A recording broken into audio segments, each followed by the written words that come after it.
ಇಂದು ಅತ್ಯಂತ ಸುದಿನ. ಶ್ರೀ ದತ್ತಾತ್ರೇಯ ಸ್ವಾಮಿ ಆಶೀರ್ವಾದದಿಂದ ಭಾರತೀಯ ಸಂತ ಮಹಾಪರಿಷತ್ತು ಲೋಕಾರ್ಪಣೆ ಆಗ್ತಾ ಇರೋದು ಬಹಳ ಸಂತಸದ ವಿಚಾರ.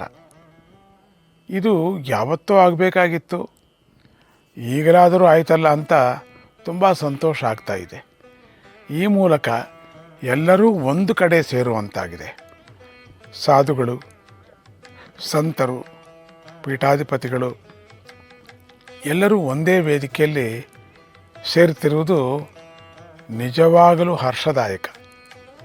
ಭಾರತ ದೇಶದಲ್ಲಿ ಹುಟ್ಟಿದ ಎಲ್ಲ ಧರ್ಮಗಳಿಗೆ, ಎಲ್ಲ ಮತಗಳಿಗೆ ಸಂಬಂಧಪಟ್ಟ ಸಾಧು ಸತ್ಪುರುಷರು ಸೇರಿ ಈ ರೀತಿ ಏಕವೇದಿಕೆಯಾಗಿ ಭಾರತೀಯ ಸಂತ ಮಹಾಪರಿಷತ್ತನ್ನು ರಚಿಸಿ ಲೋಕಾರ್ಪಣೆ ಮಾಡ್ತಾ ಇರುವುದಕ್ಕೆ ಮತ್ತೆ ಮತ್ತೆ ಶುಭವನ್ನು ಹಾರೈಸುತ್ತಾ, ಈ ಪರಿಷತ್ತಿನ ಮೂಲಕ ನಮ್ಮ ಭಾರತ ದೇಶಕ್ಕೂ ನಮ್ಮ ಭಾರತೀಯ ಸನಾತನ ಸಂಪ್ರದಾಯಕ್ಕೂ ಉತ್ತಮ ಸೇವೆ ಲಭಿಸುವಂತಾಗಲಿ ಅಂತ ಆಶಿಸ್ತಾ ಇದ್ದೀನಿ.